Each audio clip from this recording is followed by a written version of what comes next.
Hi, everyone. Good afternoon, all. Welcome to Inside Sports Talk with your host, Joanna Rosali and Ed Cole. We are back with a new show for you all. And how are you this beautiful afternoon, Ed? Good afternoon, Joanna. It's a beautiful day in Arizona. It's hot as I don't know what, but it's still nice. It is. It is warming up in the Valley of the Sun. Granted, give it for its name. Summer is here for Arizonians. I still cannot bear the heat. We are 115-degree weather already, but that's not what we're here to talk about, Ed. We're here to talk sports and to go ahead and lead off with the NBA Finals, Game 3 of the NBA Finals between the Golden State Warriors and the Boston Celtics was last night, Wednesday night, and my goodness, heck of a game that was. The Boston Celtics defeated the Golden State Warriors 116 to 100. So, and it was a pivotal fourth quarter where it changed the game up completely for both teams, and just Boston blowing Golden State out of the waters in that fourth quarter. So, but one of the things that I do want to go ahead and say is that, each team is just, amazing on its own, and they're very similar. So that's, one of the things that makes this NBA Finals super exciting to watch. It's a teeter totter of an NBA Finals. One team wins, then the other team wins. It's like a give and take type of situation. That's how I see it. But these two teams are very evenly matched up. Oh, yeah, there's a ton of talent on both of these teams, the Warriors and the Celtics. And last night you saw it come down to the Celtics. They were that much more physical than the Warriors. They shot better. They shot 48%. And even though the Warriors won the third quarter, they've won. Well, of course, we remember what happened in game two, Joanna, when they outscored Boston by 21 out in San Francisco in game two and blew the game open. So they rallied back in the third quarter and outscored them by 8. But then that fourth quarter, Joe, they couldn't do anything. They were 5 for 15 in the fourth quarter, Joe, and only scored 11 points in the most crucial of all of the quarters. All of the quarters in the game, they came out and scored 11 points. They were flat. They had no energy in the fourth quarter.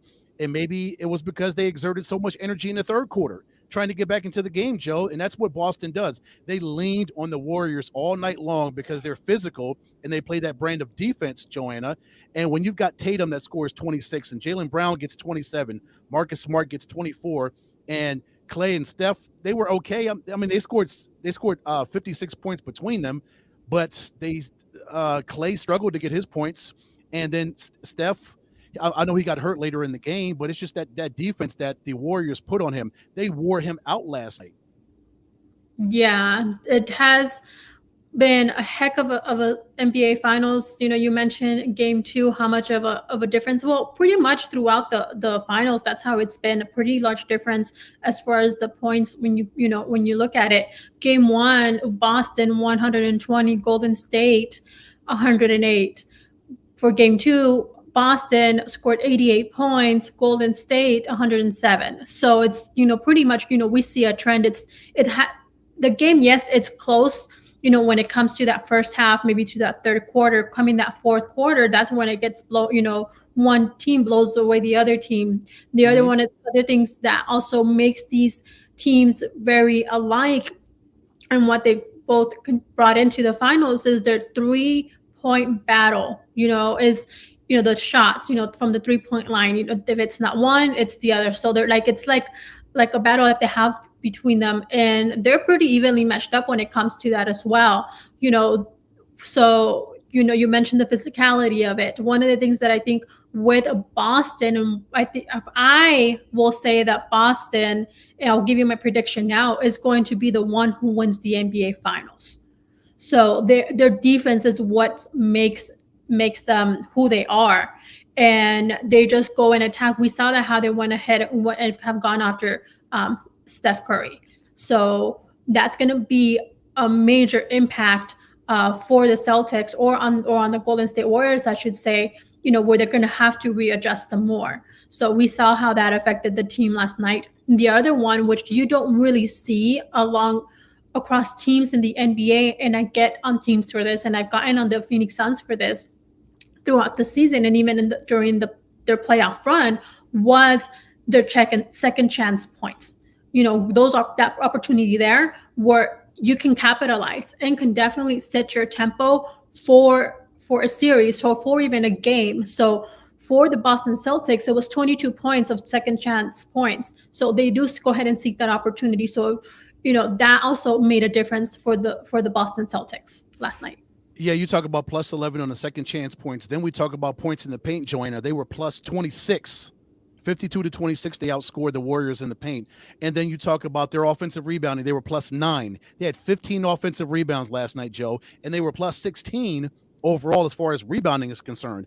47-31 as far as the rebounding. Yeah, you mentioned the three-pointers. They were pretty much even. Golden State hit 15 and Boston hit 13, but you turn the ball over 17 times like Golden State did last night. You give up 17 points off turnovers. And then you talk about the second chance points. You mentioned that. And then all the other numbers I just threw out. That all leads to a Golden State loss in game 3. And the Celtics knew they had to rebound from that 88-point game they had in game 2, Joanna. It was plain and simple. They had to score more points. They went plus 28 from what they did just a few nights ago out in San Francisco, going from 88 to 116. So scoring points, yes. Rebounding, yes. Second chance points, yes. Points in the paint, dominating down in the paint, dominating down in the green at the TD Garden. Boston did all that. Check all those off on the check mark on the checklist. No, definitely. And I want to go ahead and quote our good friend Coley Harvey. I don't know if you had a chance to see his story that he did for ESPN, but he touches on a major point, and I totally agree. And I've also said this throughout the season.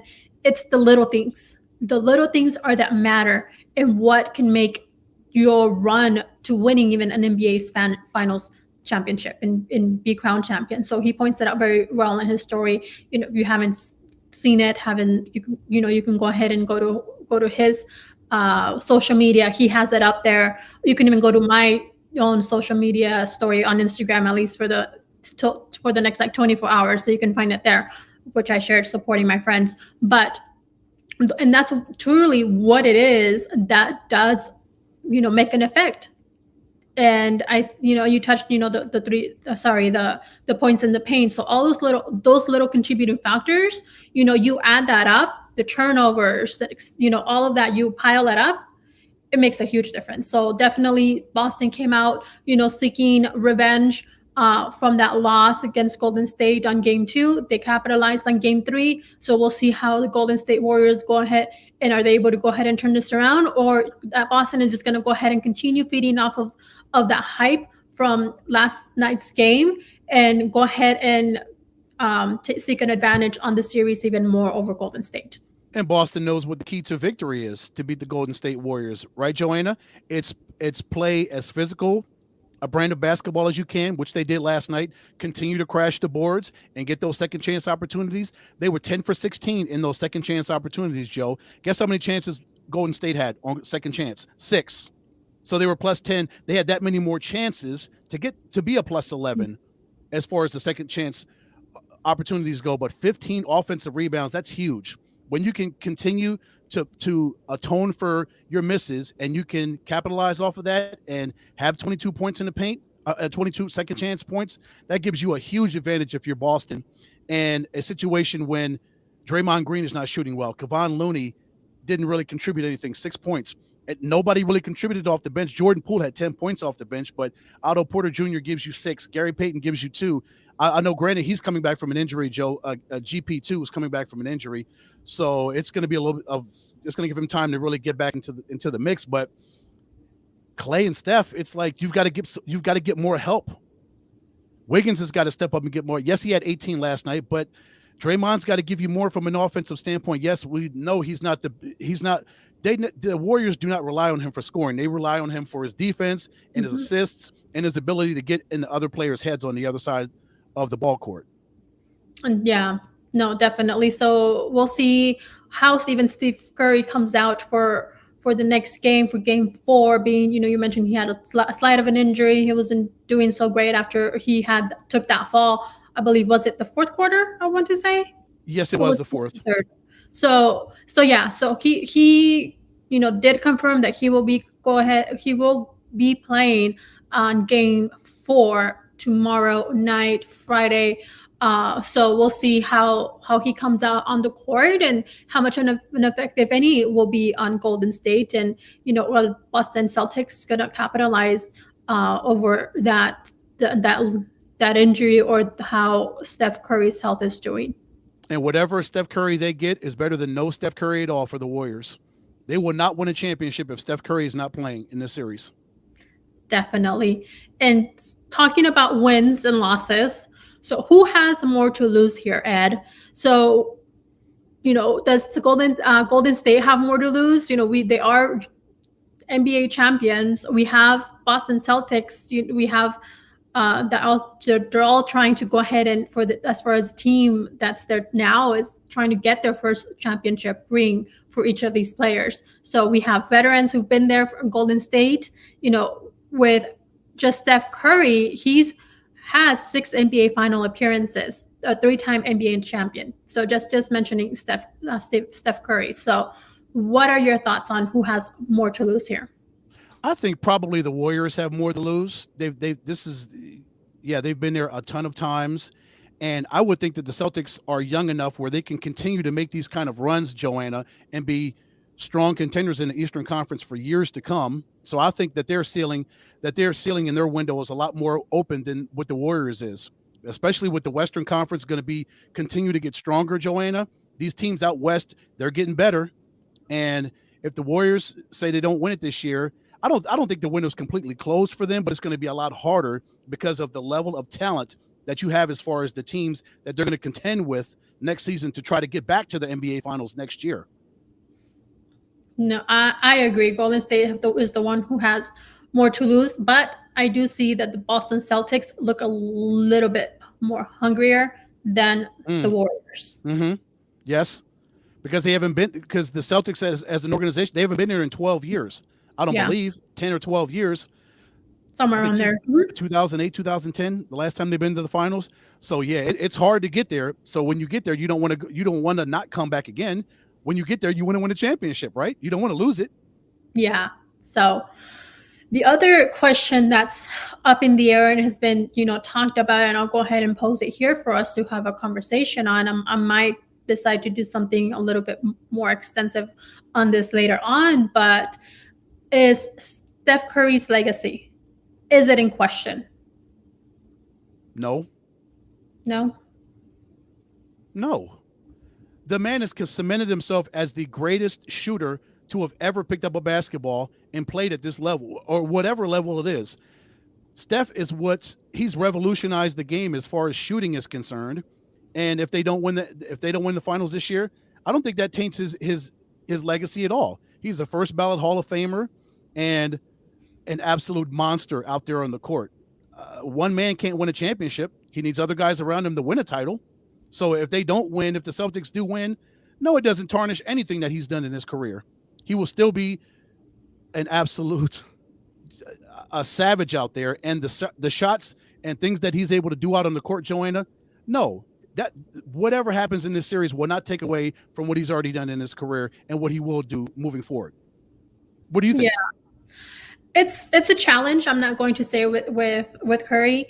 Well, the comparison is there alongside some of the best in the NBA: Michael Jordan, LeBron James, Magic Johnson. He's being compared to that. So I think where it lies is that kind of where he ranks among those greats. Not really per se that his legacy is in question, but more is that where do you see, can you compare him and say that he's as good as or better than Michael Jordan? That, in my opinion, no. So I think that's where it's going to come, because if you're trying to go ahead and elevate or yourself as a player, or you're trying to go ahead and have a larger impact in the legacy when it comes to the NBA and Steph Curry, is yes, you're going to be put up along those names, and you probably may not. You're going to be in the top 10. You probably may not be in the top 5, type of situation. And that's kind of where I see that with Steph Curry. He's made history in game 1, just as, just about a week ago of the NBA finals, scoring the most 3-point shots in a quarter with a total of 6. First time that's ever happened in an NBA Finals. He has 6 NBA Final appearances, like I mentioned earlier. He's a 3-time NBA champion, 2-time most valuable NBA player, 8-time NBA All-Star. However, where this conversation comes in and why it's questioned and being questioned by many is that he has not won an NBA Finals MVP. So does should the Golden State Warriors win the NBA Finals and crown their champions? Will Steph Curry obtain the title of NBA Finals MVP? I don't know. The way that they've been playing and how Boston has been able to go ahead and team up against Steph Curry and limiting him, that's going to be very difficult for Steph Curry to be crowned NBA Finals MVP. And I think that's what kind of makes them a little different, and to be able to compare him along those grades and be able to go ahead and put him in that top 5 category.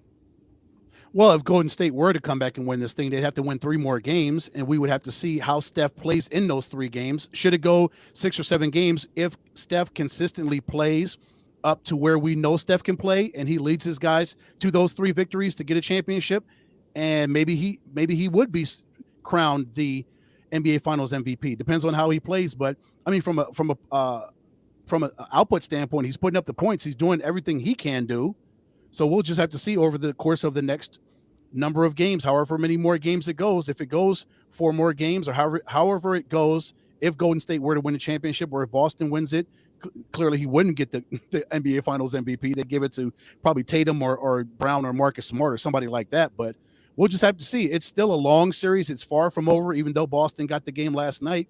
But the other question that really comes up is, I've been hearing it all over the place with all the other shows. What does it mean for the Warriors should they win this series? What does it mean if they win it without Kevin Durant? What does that mean for the Warriors? Does that validate Steph Curry? Does that validate the Warriors if they were able to win this championship minus KD?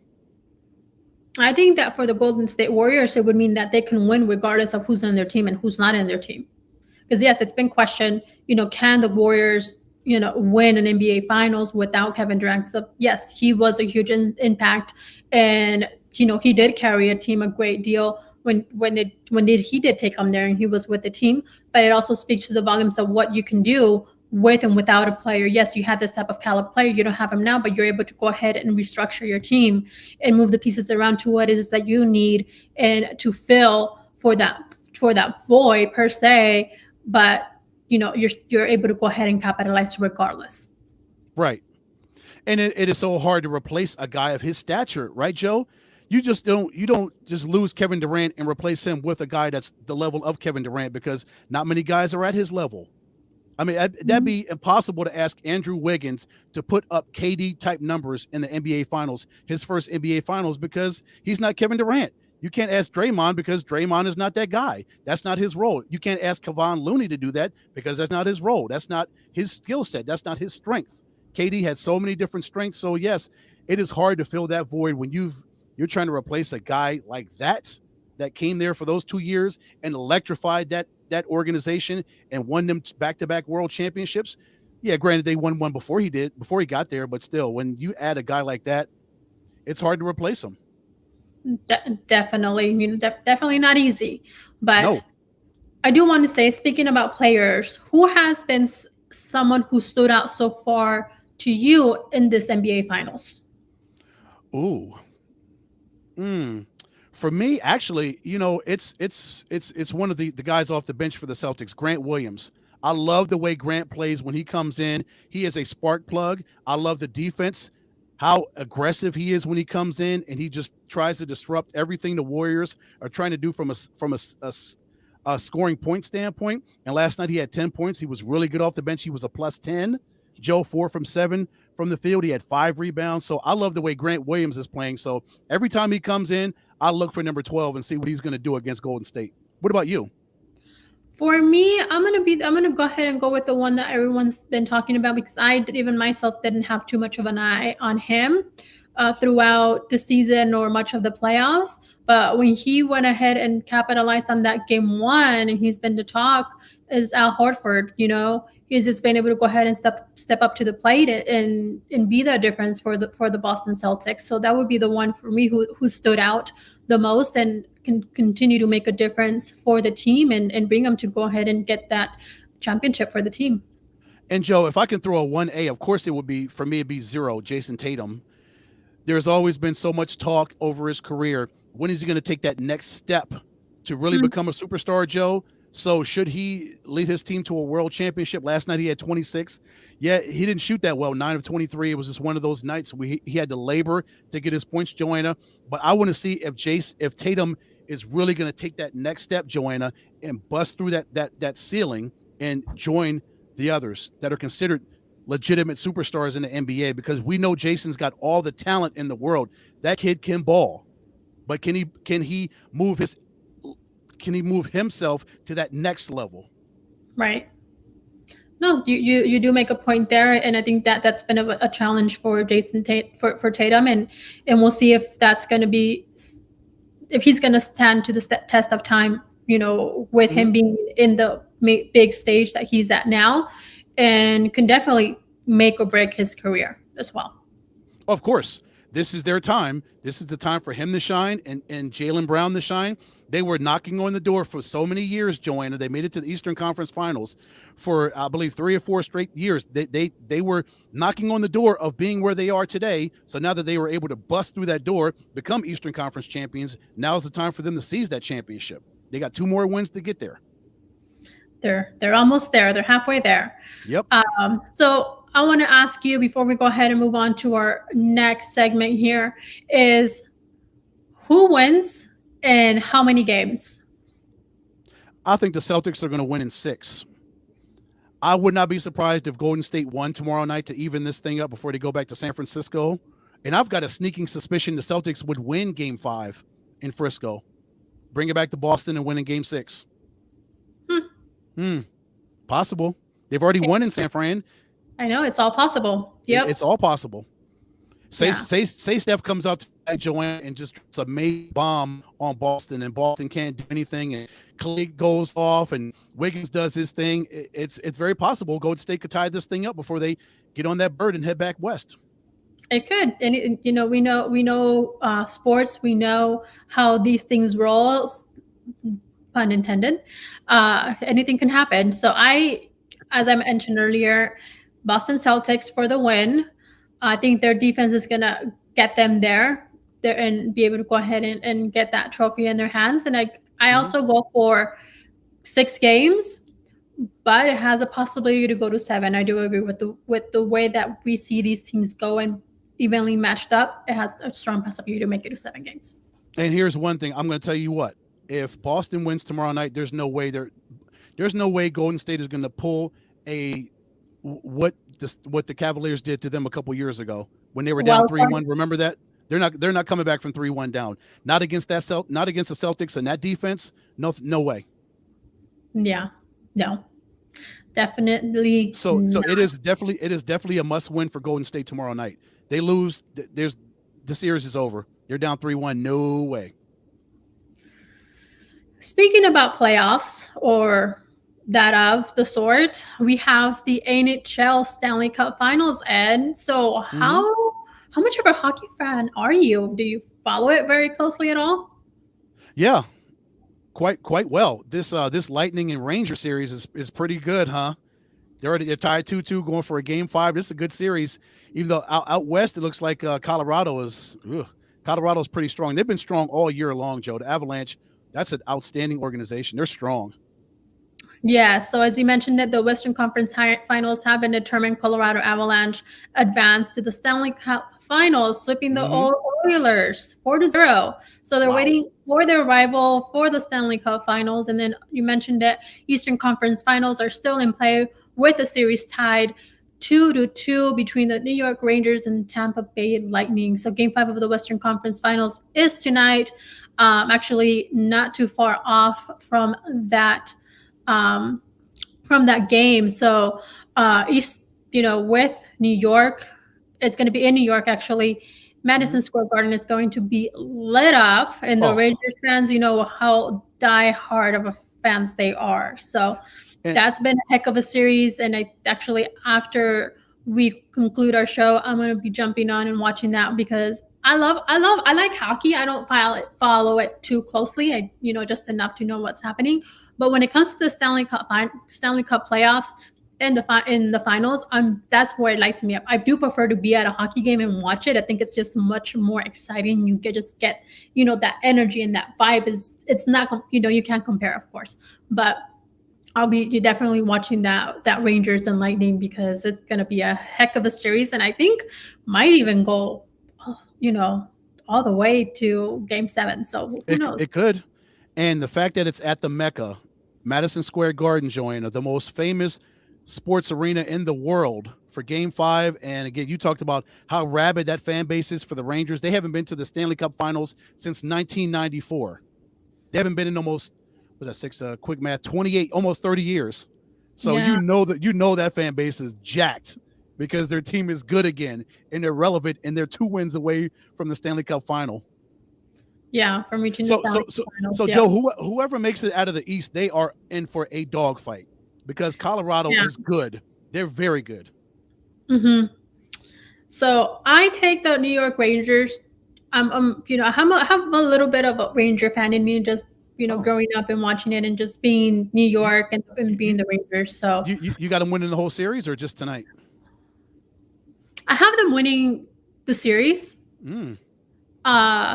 So it would be nice to just see a little bit of, you know, of that, of a Cinderella, I guess, story. You can say, I don't know. Kind of. I mean, if they knock off the champs and go to the Stanley Cup Final, that'd be an awesome thing for that organization and their fans. That'd be great. So why not? You know, they haven't been there for a long, so I have hope for them. Yeah. Who do you take? But never. You know what? I'm going with Tampa. I'm going with the Lightning. They know they've been here before. Clearly, they won a few championships lately. I know you don't like that. I see by your look. Yeah. Okay. I'm not Damien, so you don't need to do that. But I just think Tampa. I think Tampa tonight. Goodness gracious! I think the Rangers will win tonight, but I think they'll go to Tampa. Tampa will win Game 6, and then they'll win it back in Game 7 back in New York. I think it's going 7. Yeah, I think so too. You know, anything can happen. You know, surprise gets to be a good surprise. But are you going to be watching tonight? Oh yeah, yep. Starts at 5. Pretty much. And as soon as we finish our show in 23 minutes, it'll be kicking off. They'll drop the puck, I should say, not kicking off. See, I'm thinking about football. I'm so excited. I know. I was going to say that too, and I was like, wait, nope, wrong reference. Wrong sport. They'll drop the puck at 5. There we go. Drop the puck. I know so many sports MCZ do. Wait a minute. Get it together. They'll drop this guy. I got this at a Coyotes game. Nice. I was trying to get one at the final at their last game at the Hello River Arena. I could not get one, unfortunately. Yeah.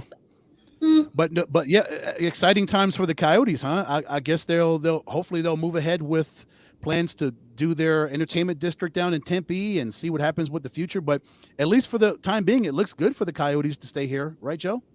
Yeah, for the time being. So there's still a lot of work to be done, definitely with the franchise, with the organization, with their venue as well, and that whole dynamic. But there's still potential, and it's not over for the Coyotes. At least they're not done in Arizona just yet. And it'll be fun to see how the dynamic of playing at ASU next season, Joanna, in that little bitty tiny arena, that 5,000 seat arena. It'll be a great home ice advantage though for them.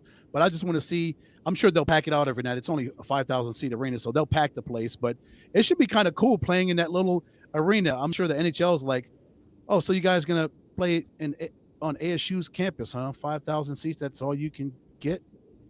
Well, most nights that's pretty much all they would get at Gila River Arena anyway. Yeah, but yeah, that there's a whole that's a whole nother story with that, which we will not get into tonight. Yeah, but I do want to go ahead and get into MLB Ed. So we have the New York Yankees. They're lighting it up in the first half of the season. The question is, will they go ahead and be able to continue that the second half of the season? That is yet to be seen. But New York Yankees, they're 40-16. They're like 25 games above 500. They're at 7-1-4, and they've only lost one game, so they're not doing too shabby yet. So we also have the Aaron Judge hit his 22nd home run of the season just the other night. So they're the Yankees are. It's good, safe to say. I'm gonna say it. Hopefully, we'll see what happens after I say it. But the Yankees are back. Oh yes, oh yes. 40-16. You mentioned 23-7 at home. They are holding court at home. And what impresses me, just like it does with the Dodgers, they're plus 101 in the run differential. Plus 101, Joe. So they are mashing teams, and they're not giving up a whole lot of runs. Just 168 runs. I wonder where that ranks. I think that's got to rank. That's tops as far as the amount of runs given up across the entire major leagues, Joe. Only I think that the Dodgers are second at 191, but only 168 runs given up in 56 games. That's good. That's really good. That's impressive. Definitely. Wow. Yeah. The Dodgers, they're number one. That's about 3 runs a game. That's really solid pitching, Joe. That's about 3 runs a game. Mm-hmm. Yeah. No, the Dodgers have it all as well. 37-20, number one in the National League West. But the San Diego Padres are not too far behind. They're 35-22, just 2 games behind. San Francisco has fallen a little bit back. They're number 3 in the National League West. So we just keep going down from there. So which won't get into the Arizona Diamondbacks and the Colorado Rockies. Right now, they're having a bit of a rocky first half of the season. But, just going into the playoffs talk a little bit, I want to go ahead and see the Dodgers and the Yankees already kind of like duel it out and see what happens there, with that situation. But so I only see them going into the postseason, and maybe even the World Series for these are going to be huge contenders. Well, I would think the Houston Astros would have something to say about that. They're playing some really solid baseball. They're already running away with the West, Joe. They're up 9.5 games. Do we just want to give them the National League, the American League West right now? Might as well. You can because the Los Angeles Dodgers, they have a losing streak of 14 now, which their coach was released. So yeah, Joe Madden. Yeah, unfortunately, with the 14 game, well, it was a 12 game losing streak at the time where they released him and they told him sayonara. And he's not the only one. There was one other one. I can't remember who that was. Just I believe a week before him. But yeah, you can probably, the Astros are going to be having it pretty easy in the American League West, though. That is really tough to lose 14 straight games. And I'm just wondering what's going on with the Rangers, the Mariners. I know what's going on with the A's. They've lost 8 in a row. That team is an absolute train wreck. But what is going on with the Rangers and the Mariners that they cannot make up ground and they can't pass the Angels, Joe, when they've lost 14 in a row? Both of those teams should have taken full advantage and just jumped over the Angels. The Angels should probably be in last. Well, they're not as the A's are worse than the Angels, but still they should at least be in 4th place in that division. And the Rangers and Mariners should be fighting for 2nd and 3rd somehow. Yeah. So yeah, that's definitely something to analyze a little bit further, which if we had the time, we would definitely do that, but not tonight. And Joanna, how about those New York Mets? They're still playing well. I believe they split a 4-game series out at Chavez Ravine over the weekend, right? Mm-hmm. Yeah, the Mets definitely, are still putting up a fight. They're not giving up, and they've definitely turned their team around. So right now is a time where MLB is a time, where you can go ahead and see where everything's going to go. It's just only going to intensify and heat up from here. It's the summer. This is where your season is made, or you just say goodbye to any postseason hope. So we also have the MLB All-Star voting, which has kicked off. That kicked off yesterday. So I'm going to go ahead and be putting my votes in, as many as I can, for my players. I'm not going to say any names or anything, but right now's the time. Send your guys to the All-Star game and get to see them take part in that. So it's my favorite Midsummer Classic. That's no hidden secret. but it's only going to get No, better from here. no, you don't say. Oh, And the great thing is, it's in LA, Joe. It's a 6 hour drive I or, or, know. or an hour So, long flight. yep. So we'll definitely look forward to taking part in that. But I want to go ahead and take it to the NFL, Ed. What do you say? Yes, Yes. yes.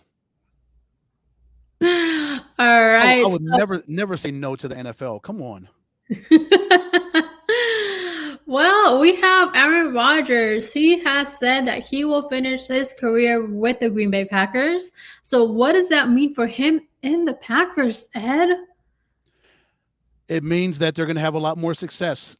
Granted, you've lost arguably the best wide receiver in football in Devontae Adams. He goes to the Las Vegas Raiders, so that is going to be a huge void for them to fill. Joanna, I don't know what they're going to do, who's going to step up for the Packers, but I'm sure whoever it is, Aaron's going to have them ready to go, because you lose that kind of production in a guy like that in Adams, but Aaron's going to do his best. That guy can pull off. He does the most insane magic tricks with seemingly less talent if they're out there. But they'll find a good way to get them together. But it's great that Aaron. It seems like they patched everything up. It's always been documented, the issues that he's had with the organization and vice versa. But at least for the time being, he says he wants to finish his career there. You know, Aaron makes these decisions, and he could change his mind in an instant and say, you know what? I changed my mind. I'm done. After this year, I want to trade. Who knows what goes on in the mind of Aaron Rodgers? Right. I would really like to know what goes on in the mind of Aaron Rodgers. But yeah, no, it's at least right now it's good news, with all the turmoil that's been faced, over the last couple of seasons. So this is good to have just some confirmation that he's not, teeter-tottering, and he's, at least focused and staying in Green Bay, at least for the season being. We'll still, Mm-hmm. when is he going to retire? That who knows when that's going to happen. Um, but it's good, being that they're both on the same page, that they both have come and saying, let bygones be bygones. Let's just go ahead and look forward to a new season, a new page, a new chapter, with both of these, with both Aaron Rodgers and the Packers as a team, and the organization, front office, etc., with everything that went down. Hopefully they'll be able to go ahead and go into the postseason and not have any distractions. Yeah, well, they did have the distraction, but it didn't have too much an effect on them last season. We'll see Mm-hmm. how that can maybe be how much of a difference that can be come this season. And then the other question is, how much longer will Rodgers continue to play, and will he ride off into the sunset and lead the Packers to a Super Bowl before retirement? It's been a battle. It's a continuous battle for Aaron Rodgers. Yes, it's hard to get to the. He's got one championship, and that was 12 years ago when they won in 2010 when they went to Dallas.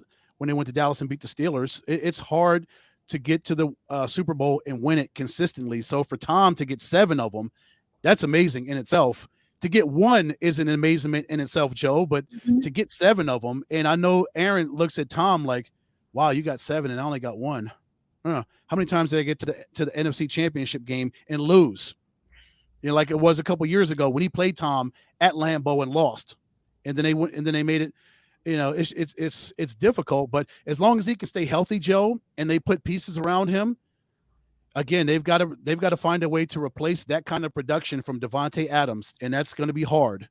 But the Packers are that organization. They're masterminds at getting the proper talent in there to make Aaron Rodgers better. If that offensive line can stay better and he can stay healthy, they've got a very good defense, Joe. The Packers always consistently have a great defense, so they're straight on that side of the football. But Aaron's got to be able to have some guys to hand the ball off to, which he does in Aaron Jones, outstanding running back. But man, you lose 17. Gosh, how are you going to replace that, Joanna? I don't have an answer for that. I think that's a question for the Green Bay Packers. Yes. So. But this is a time for Aaron and Matt LaFleur to continue to build their relationship, right? Because LaFleur is one of the great, outstanding young head coaches in the league. In the years he's been there, I think he's going on year 4 as the head coach of the Packers. He's done wonderful things with them. He's won 13 games or more every season. So he's got them right here. He's just got to take them here, like where my hand is, and be in the Super Bowl. So you ideally want them to play in that building that's right down the street from my house, right? Come next year, come next February. February Super Bowl time, that would be amazing. That would be the perfect Christmas gift. I think you would sleep out at State Farm Stadium, being a cheesehead that you are. You'd find out where the Packers team hotel is, or you'd be down at the convention center downtown for all the events every day. Don't give it away, Ed. Come on, please. Like you'd be the only Packers fan that would look to see where the Packers team hotel is here in Arizona. No, but still. Don't give away my secrets. Come on. Yeah. But that's a long ways away. They're still in minicamp, Joe. There's a long way to go before the Super Bowl.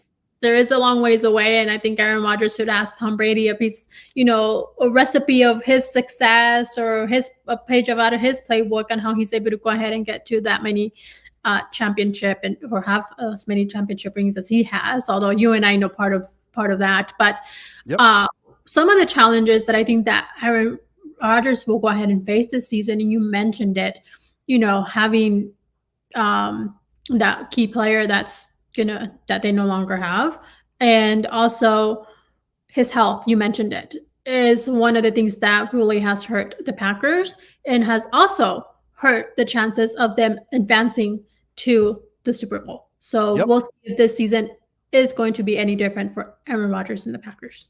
Yes, because Father Time is undefeated, Joe. I know Tom Brady is bucking as far as Father Time goes. So yeah, like we don't have to worry about Brady. He's going to play for another 50 years. Oh yeah, he definitely is Benjamin Button, right? Goodness gracious, yeah, that guy is amazing. But yeah, if Aaron can stay healthy and he produces and the guys around him produce at a high level, and they work on their special teams, because that was one of their Achilles heels last season, the last couple of seasons, Joe. Special teams, that was one of the killer things for that football team over the last 2 years. But Aaron's got the talent right there, and he will make his guys better.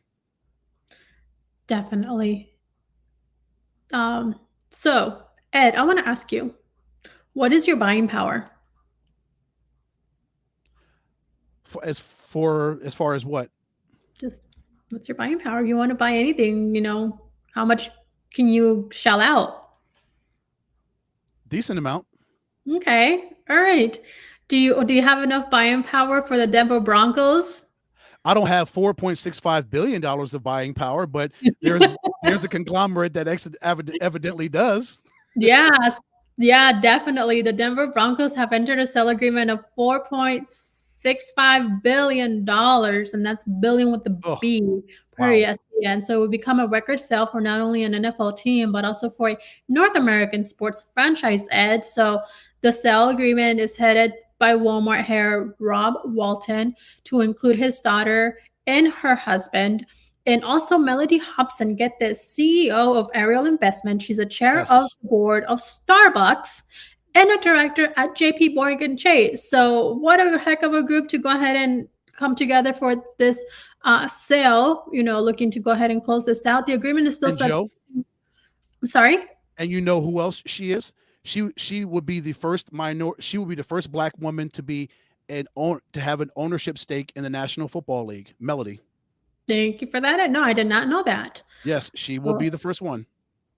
So, hopefully this all works out for her. And the agreement is still subject to review by the NFL's franchise committee and approval by a full vote of the NFL owners. So, it's expected to go ahead and close here on the next 2 weeks, I think.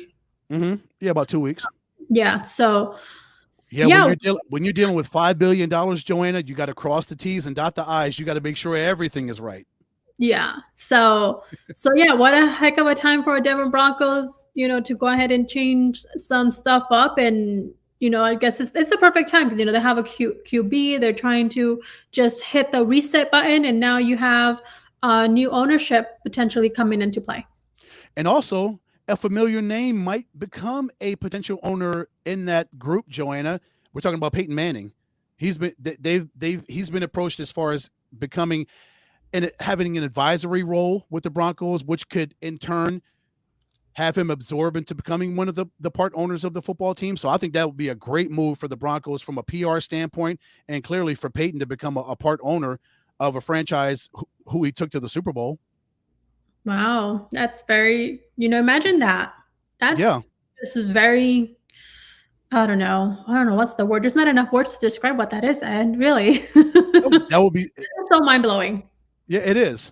One, that they sold that team for almost $5 billion. Put that into perspective. The Minnesota Timberwolves were sold a couple years ago. Your guy, your heartthrob, was one of the part of the owners of the Minnesota Timberwolves. They sold for 1.5. Which one? Played for the Yankees. Very, very. Aaron Rodgers? Not Aaron Rodgers. No. Alex Rodriguez. Yes, A-Rod. Come on. Part owner of the Timberwolves and the Minnesota Lynx. So they sold for $1.5 billion. And that was a few years ago. Contrast that with the Broncos for almost $5 billion. Wow, that's amazing. That's crazy. Insane. It just tells you how much value a team can have. So especially an NFL franchise. No disrespect. No disrespect to the Timberwolves, but the NFL buying power, as you mentioned earlier, it's at a much different level than any other sport or any other business out there. Yeah.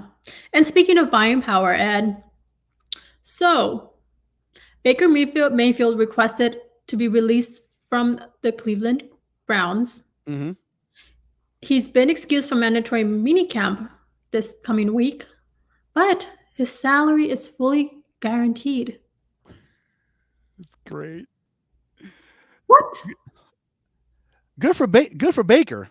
that he and his agent were smart enough to make sure his money was guaranteed regardless. So if he ends up in Carolina, I know there's been so much talk about either Carolina, maybe the Atlanta Falcons. There's so many other teams out there that could potentially get Baker, but still, the brother's getting paid. Joe, you can't hate on that. He's getting paid. No, I'm not. I'm just saying that's something that you don't see. A player has to be released from a team. You have a contract. You typically have all these stipulations, or you lose out on all this money because of X, Y, and Z. Mm-hmm. But no, they were smart. That's a smart play. That's very definitely smart. I want an agent that can go ahead and definitely keep all of my money, or much as my money, in my pocket, and I don't have to lose out on anything, when it comes to contracts and when it comes, situations such as, from a player. What are you talking about? You want an agent like that? You already have one. I do? Yes, you do. Who is it? That's some news to me, Ed. Who's my agent? Yeah, don't we both wish we had an agent like that? But isn't that great though? That Baker's making money and he hasn't stepped foot on a practice field or touched the football, and he's still getting paid. Mm-hmm. Definitely. No, props to him. I don't know what that salary is right now. I don't have that number. I'm trying to look it up right now. It's a pretty penny, Ed. So anyway, congrats to him in order for having such a great contract in place. Let's see, Joe. So his base salary this year is almost $19 million. So whatever it's working out to, for I don't know how they work that out. Obviously I'm sure they get bi-weekly checks just like any other business does, but $19 million this year is he slated to make this year. Good for him. Very good for him. About money, I'm going to continue on the money talk, and that's been a topic of the day today. But we have Cooper Kupp, who reached a 3-year, $80 million extension with the Rams. Yes, he did. Good for him. It includes a $75 million guaranteed, and a worth of $110 million, and it's worth over $110 million over 5 years of the deal. And that $75 million is the highest amount of guaranteed money given to any wide receiver in NFL history. Mm-hmm. You beat me to that. Wow. Yes. So he earned his money. And you know who else who earned his money? One of his teammates on the other side of the football. Yeah, Rams star Aaron Donald lands a $95 million contract, and which pays him like a quarterback. Yes. And he's just as valuable, if not more valuable than a quarterback, Joe. He's the best player in the National Football League, offense or defense. This guy is unbelievable. So, of course, the Rams will pay him exactly what he deserves. He is the best player in pro football. And it's $40 million more than he was previously scheduled to make. And yeah. So just speaking of an impact of what you can make to a team, to an organization, to a franchise, and this also includes a $65 million guaranteed and money, which outpaces the $63 million the Rams gave quarterback Matt Stafford earlier this season. Yep, that's exactly what I was going to say. So the Rams are going all in. They went all in last year to get Matthew Stafford to come there, Joe.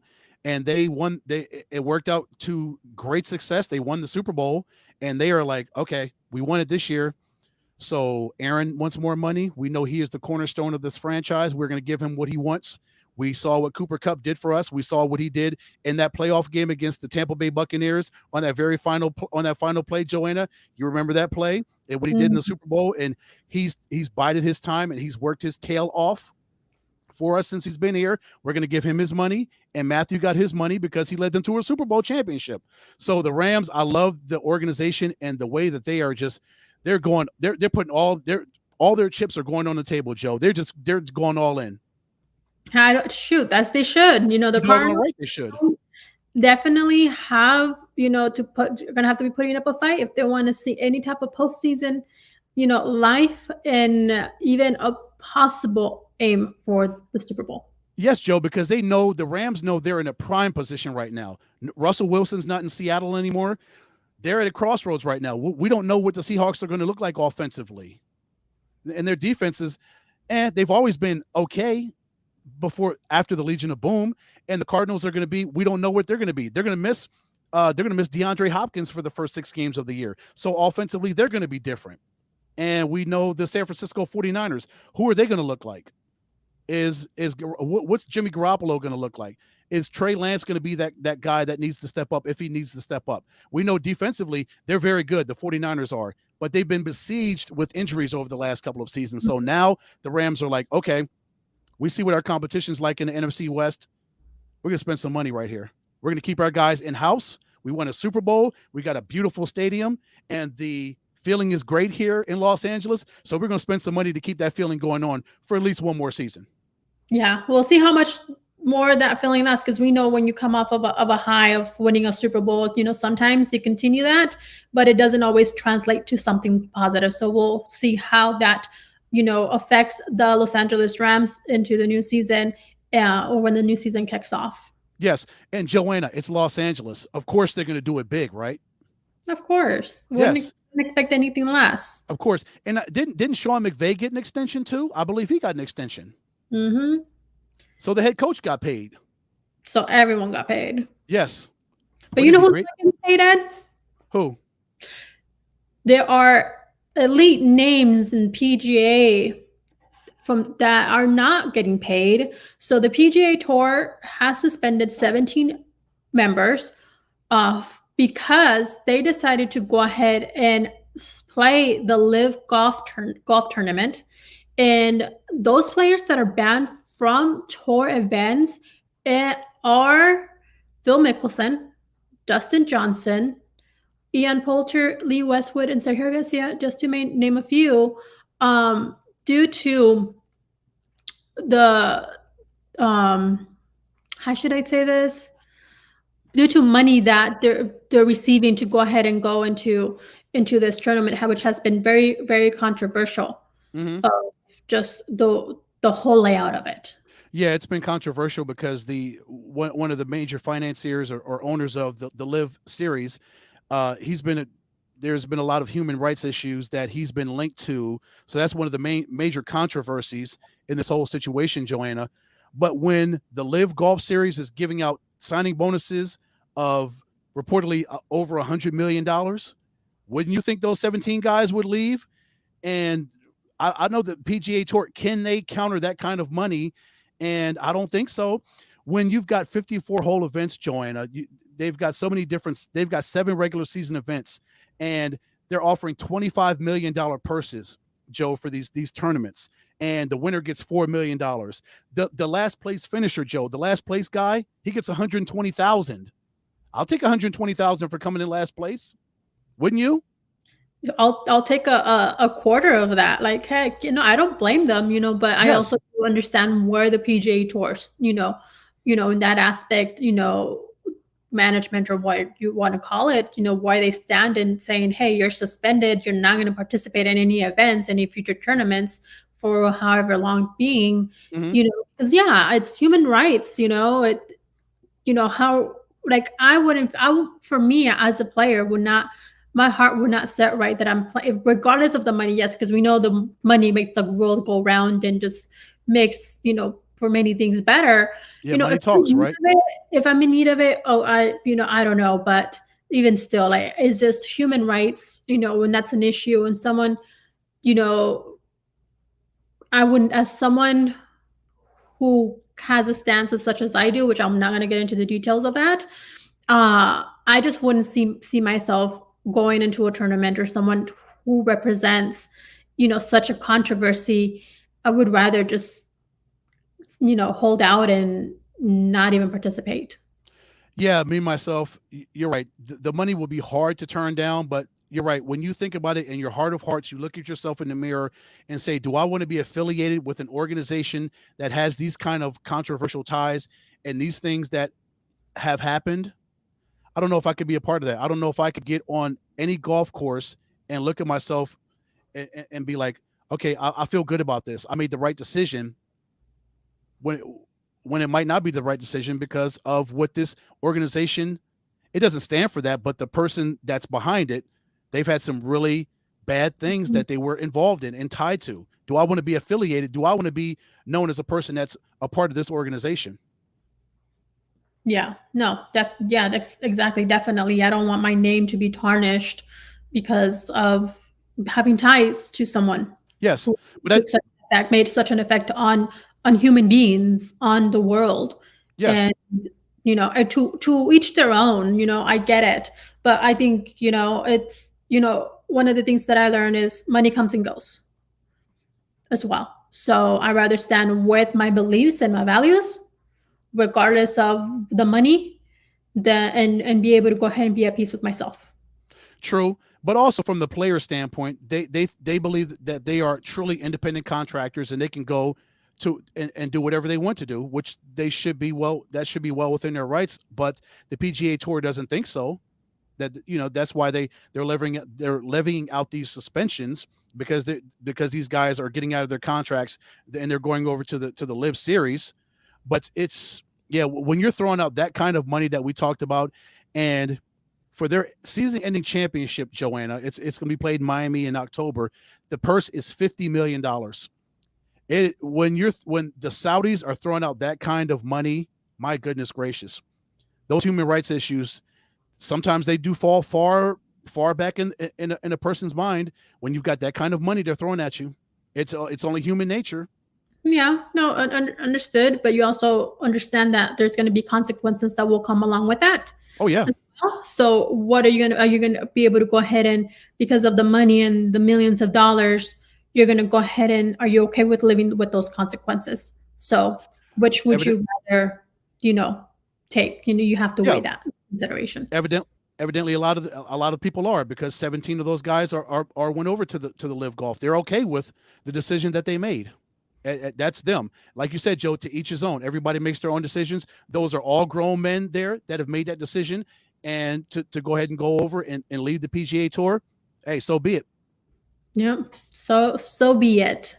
So they'll step into what they want to do and what they stand for, or at least in my perception.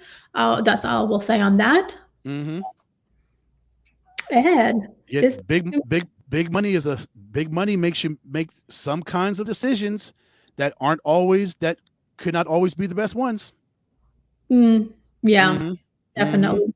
We've seen that so many times in our lives, haven't we? No further comment on that. Oh, But look, Joe, we've hit the 1 hour mark. sorry. Look, Joe, we've hit the 1 hour mark. Let's move on. Yes. So with that, I was going to say that closes out or concludes our show for today.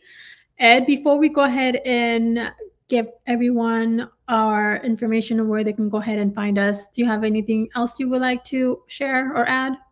Well, I think it was a great show. We hit all the bases, all the major sports. It's great to have it all back, and let's see what happens with the NBA Finals.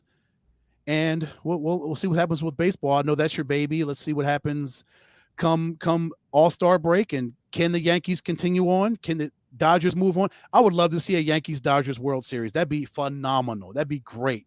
Be great for TV too. They'd love those ratings. Definitely, the ratings would totally be blown out of the waters, and that's exactly what I've been wanting for 2 seasons now, I think, or more or less, is a Yankees and Dodgers World Series. So we'll see if that wish will come true this season, or if ever. But let everyone know, Ed, where it is that they can go ahead and find you on social media. Yep, on Twitter at EdCole43, IG at EdwardCole301, and on Facebook, look up Edward Cole. All right. So you can find me, Joanna Rosalie, on both Instagram and Twitter at JRosalie. That's JROSALYE. You can find me on Facebook. Just go ahead and look up Joanna Rosalie. Just go ahead and like my page there. You can find Insight Sports Network on Instagram, Insight Sports Net, and on Twitter, Insight Sports _ Make sure you listen or download and listen from wherever it is that you listen to podcasts. Thank you all for tuning in. This was Inside Sports Talk. Go Lightning. I thought you were going to say go Rangers, Joe. I'm trying to end the show with a funny. Oh, I thought you were just trying to be funny. Go Rangers. Yeah, I'm trying to be funny, but go Lightning.